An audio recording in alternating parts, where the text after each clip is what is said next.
Hey everyone! If you want to make your product photos, portraits, and marketing images look more realistic and professional, Photoroom AI Shadows can help add depth and natural-looking lighting effects.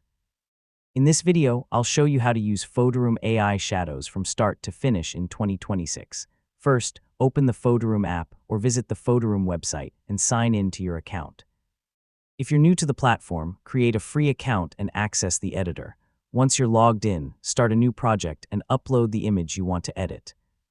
AI shadows work especially well with product photos and subjects that have already had their backgrounds removed. After uploading your image, allow Photoroom to remove the background if it hasn't already been removed. A clean cutout helps the shadow effect look more realistic.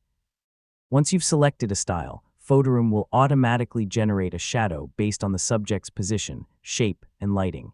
And that's how to use Photoroom AI Shadows in 2026. With AI-powered shadow generation, you can quickly create more realistic and professional-looking images without advanced photo editing skills.